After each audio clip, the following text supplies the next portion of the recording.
Assalamualaikum warahmatullahi wabarakatuh. Kembali lagi di channel Rich Education ya.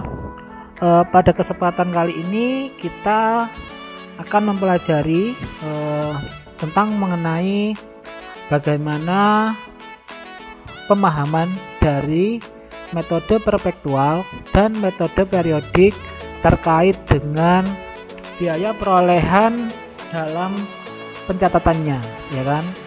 Selain itu nanti mungkin di upload video selanjutnya nanti akan saya tampilkan juga bagaimana proses perhitungan biaya perolehan dengan metode-metode yang mungkin kalian sudah sering mengenalnya atau sesuai dengan standar-standar yang sesuai dengan penerapan ada di lapangan.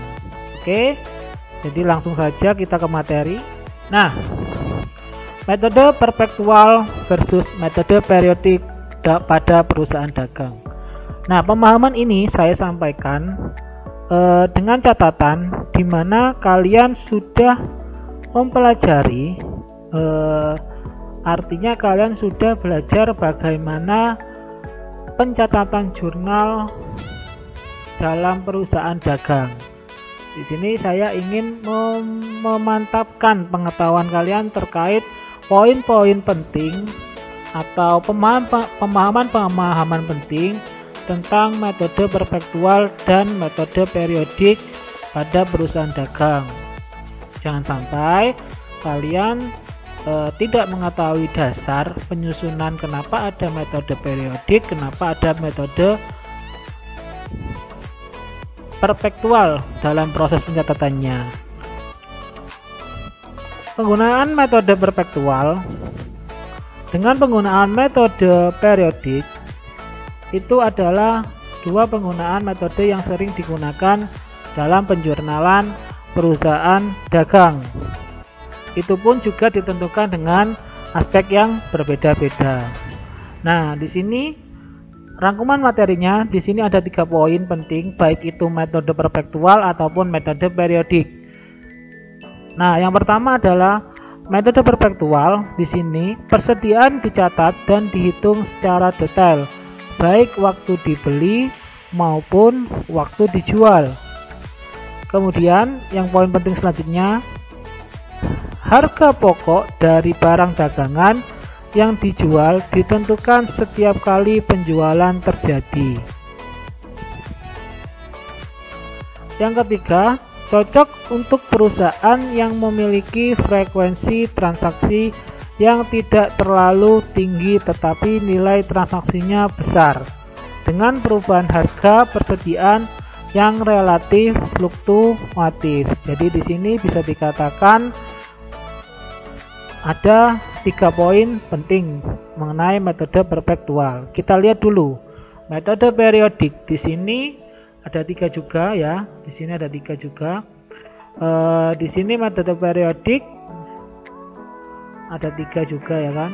Nah, metode periodik persediaan dicatat dan dihitung hanya pada awal dan akhir periode akuntansi saja.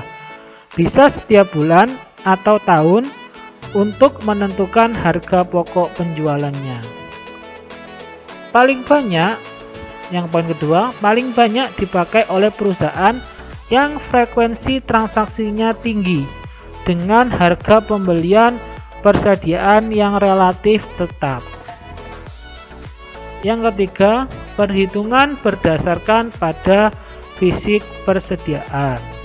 Oke, jadi kita bahas per poin ya. Jadi dengan poin ini kemudian poin ini ya kan, perbandingannya adalah poin 1 dengan poin 1 yang di periodik dengan poin 1 di metode perpektual.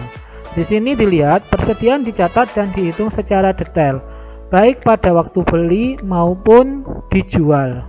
Jadi perpektual itu menghitung biaya perolehan ya kan, biaya perolehannya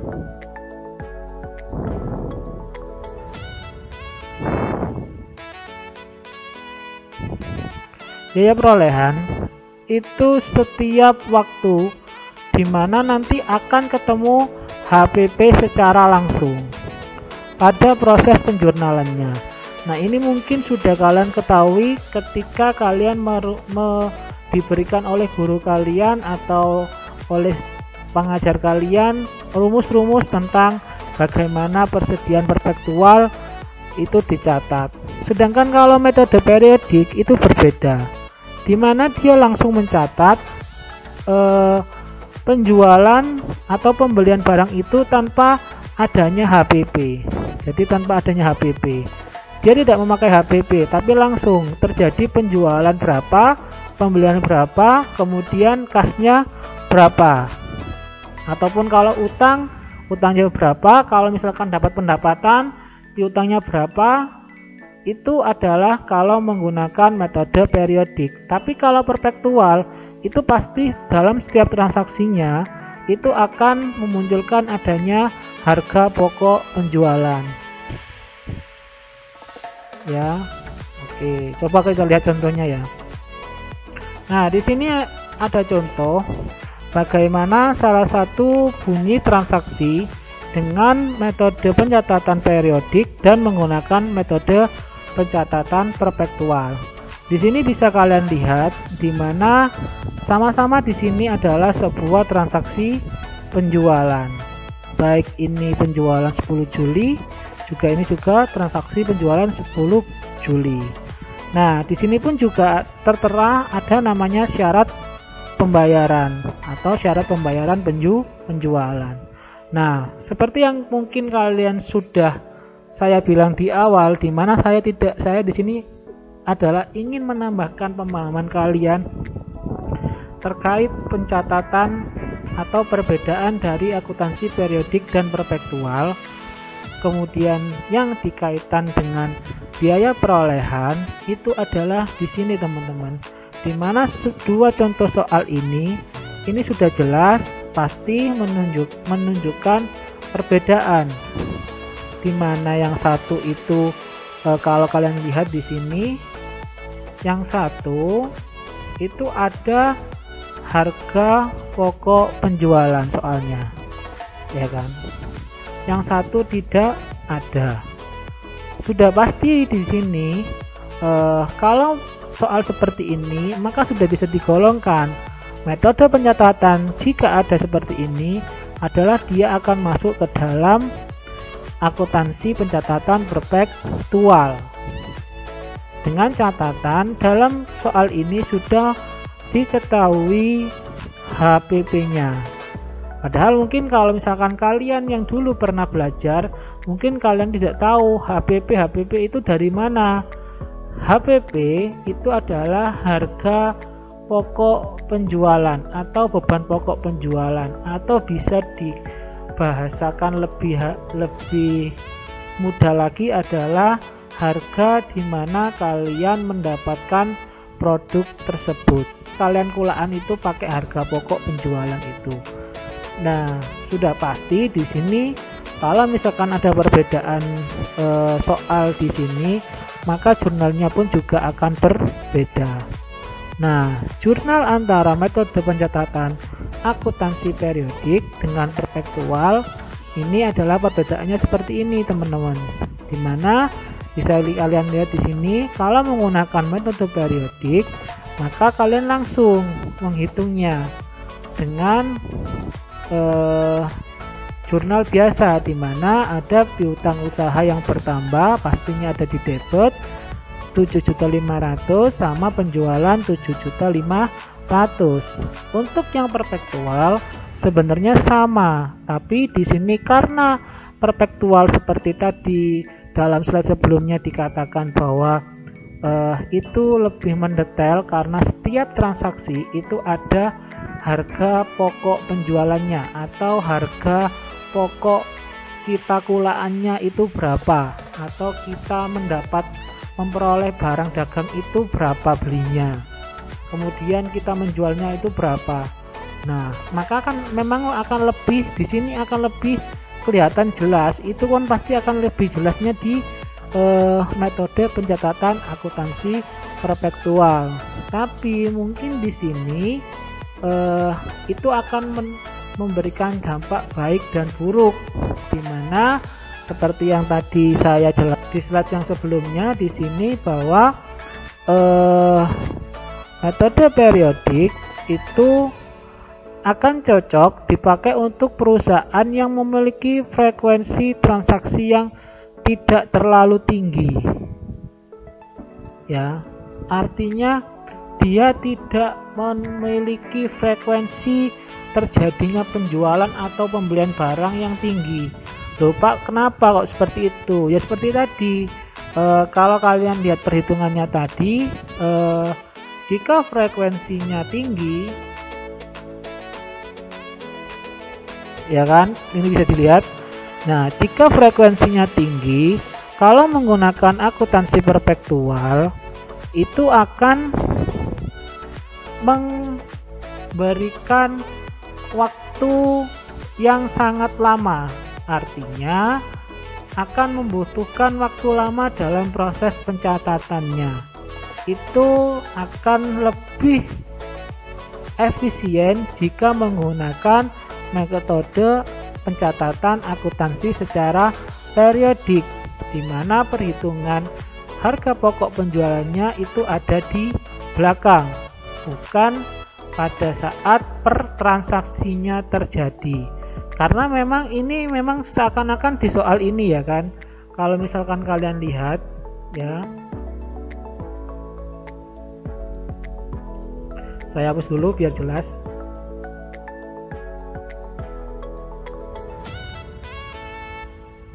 Di soal ini memang ini akan terkesan kalian akan lebih mudah untuk menentukan metode pencatatan akuntansi perpetual, karena mungkin kalian melihatnya di sini sudah lebih jelas, di mana kalian tahu berapa harga pokok penjualannya per transaksinya, atau harga kalian memperoleh barang itu kulaannya itu sudah diketahui. Enak mungkin menurut kalian. Akan tetapi di sini kalian catatannya perlu tahu bahwa ini hanya terjadi ketika soal-soal yang memang sudah diketahui atau sudah disetting harga pokok produknya itu sudah diketahui. Tapi untuk soal-soal yang mungkin harga pokok perpetualnya, harga pokok penjualannya belum diketahui, tapi kemudian disuruh untuk menggunakan akuntansi perpetual, itu pasti akan membutuhkan waktu yang lama dalam proses penyusunannya, karena harga pokoknya ini tidak serta-merta langsung diketahui 4.500.000, tapi diketahui dari perhitungan unit yang dibeli, dan unit-unit itu ada perhitungannya sendiri-sendiri. Dan mungkin kalian tahu dalam prosesnya metode yang digunakan dalam melakukan perhitungan itu ada berbagai macam, baik yang periodik maupun perpetual itu menggunakan metode itu. Bisa kalau kalian ingat di situ yang misalnya metode perhitungannya ada menggunakan FIFO, ya kan, ada FIFO, ada LIFO, sama average atau rata-rata, ya, average. Jadi ada 3. Nah, dalam metode itu kalau menggunakan metode pencatatan perpetual pasti akan membutuhkan relatif waktu yang lama. Oleh sebab itu pada slide perbandingan yang tadi dikatakan itu tidak akan cocok untuk perusahaan-perusahaan yang memiliki relatif cepat perpindahan atau jumlah transaksinya, karena itu akan mempersulit seperti itu. Itu akan lebih spesifik enak menggunakan metode pencatatan akuntansi periodik, karena kita tidak perlu menghitung HPP pada setiap transaksi untuk penjualannya. Nanti tinggal dihitung saja total unitnya berapa. Nanti menggunakan metode perhitungan bagaimana, nanti ya sudah otomatis bisa menentukan harga pokok penjualannya dari penjumlahan total pembelian maupun total penjualan. Oleh karena itu,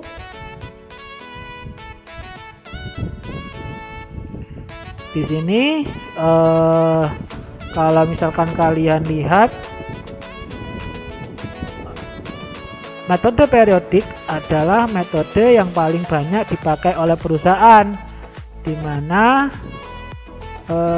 metode ini sangat cocok untuk perusahaan-perusahaan yang memiliki harga pembelian persediaan yang relatif tetap ataupun berubah-ubah, dengan catatan langsung perhitungannya menggunakan total penjualan atau total pembelian, kemudian dihitung, dikurangi, nanti ketemulah harga pokok penjualan untuk satu periode tertentu. Walaupun di sini pun juga akan memunculkan sedikit kekurangan juga, di mana akibat metode periodik yang menghitungnya berdasarkan periode barangnya itu secara fisik, maka terkadang kita tidak bisa mendeteksi secara dini apabila terjadi mungkin unit-unit yang hilang ataupun unit-unit yang rusak.